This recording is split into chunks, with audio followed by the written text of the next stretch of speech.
Shalom, Bapak Mama, Saudara-saudari yang dikasihi di dalam Tuhan Yesus Kristus. Selamat datang kembali dalam program Suara Marturia. Di tengah kesibukan, kelelahan, atau mungkin kebingungan yang kita hadapi hari ini, saya mengajak kita untuk bersama-sama berhenti sejenak dan memberikan ruang untuk firman Tuhan agar dapat menyapa, menegur, dan memulihkan kita. Hari ini kita bersama-sama akan belajar dari salah satu tokoh Alkitab, yakni Yunus. Seorang nabi yang bukan tidak tahu kehendak Tuhan, tetapi justru memilih untuk lari daripadanya. Mari kita berdoa. Tuhan Allah kami, di hadapan-Mu kami datang dengan kejujuran dan kerendahan hati. Dalam setiap peristiwa di kehidupan kami, ada bagian-bagian di mana kami taat, tetapi juga ada bagian di mana kami menyembunyikan diri dan menghindari kehendak. Untuk itu ya Tuhan, saat firman-Mu akan dibuka dan kami akan membacanya, bukalah pula hati dan pikiran kami. Biarkanlah Roh Kudus menolong kami, agar kami tidak hanya mendengar dengan telinga, tetapi dengan hati yang rela dibentuk oleh-Mu. Hanya ini doa kami, dalam nama Tuhan Yesus kami berdoa. Amin. Kita membaca dari Yunus pasal 1, ayatnya yang pertama hingga kelima, dilanjutkan ayatnya yang ke-15 hingga 17. Yunus mengingkari panggilan Tuhan. Datanglah firman Tuhan kepada Yunus bin Amitai demikian.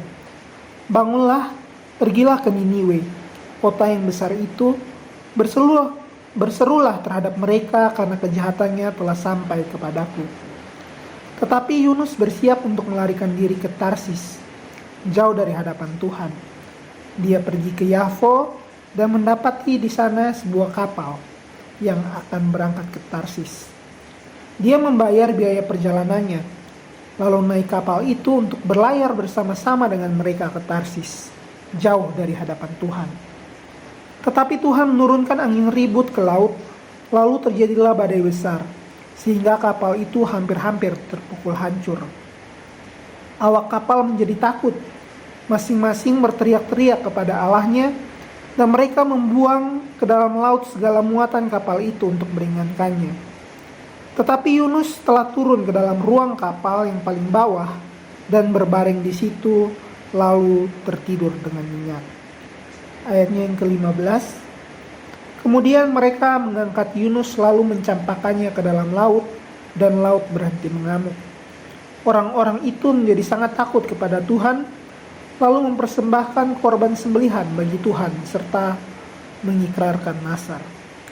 Maka atas penentuan Tuhan, datanglah seekor ikan besar yang menelan Yunus, dan Yunus tinggal di dalam perut ikan itu 3 hari 3 malam lamanya. Demikianlah firman Tuhan, terpujilah Kristus.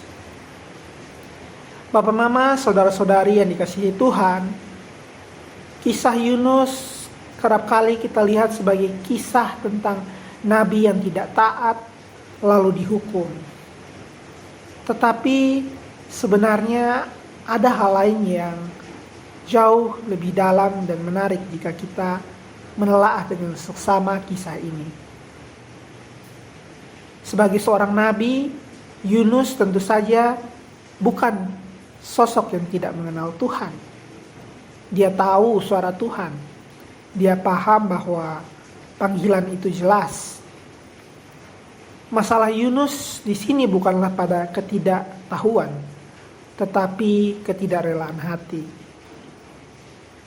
Ketika Tuhan memerintahkan Yunus pergi ke Niniwe, sebuah kota yang kejam, musuh daripada bangsa Israel, serta menjadi simbol dari ketidakadilan dan kekerasan, hati Yunus tidak bisa menerima hal tersebut. Dan di sanalah letak pergumulan yang dihadapi Yunus. Mengapa Tuhan mengasihi mereka yang tidak pantas? Saudara, terkadang kita juga taat selama perintah Tuhan itu selaras dengan rasa keadilan versi kita. Kita mau melayani asal tidak menyentuh luka lama. Kita mau taat asal tidak harus mengampuni orang yang menyakiti. Menariknya, Yunus lari dari hadapan Tuhan. Tetapi dia turun ke Yafo, dia turun ke kapal, lalu dia turun lagi ke dalam ruang kapal.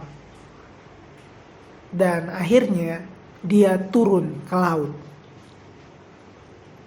Bapak, mama, saudara-saudari yang dikasihi Tuhan, ketidaktaatan selalu membawa kita ke arah penurunan secara rohani.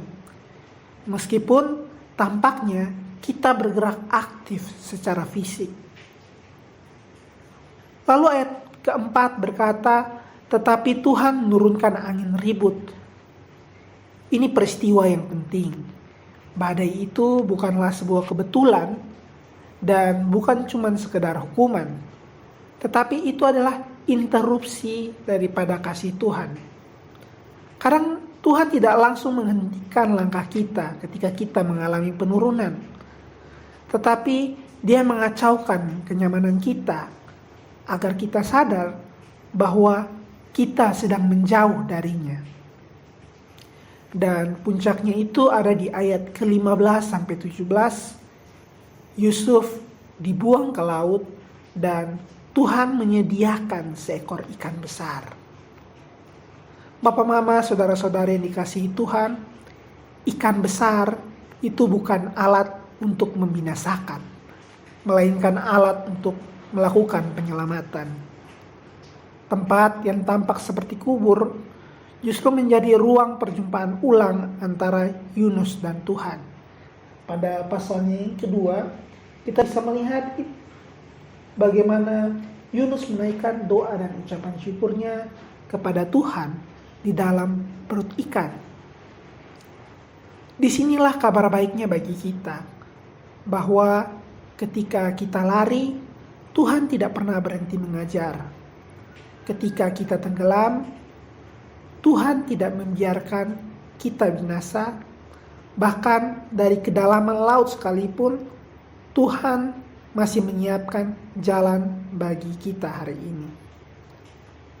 Bapak, mama, saudara-saudara yang dikasihi Tuhan, pada akhirnya kisah Yunus ini bukan menampilkan sosok Allah yang pasif dan menunggu ketaatan kita. Tetapi Allah yang digambarkan di sini adalah Allah yang aktif mengejar. Bahkan ketika kita mencoba menolak dan melarikan diri daripadanya.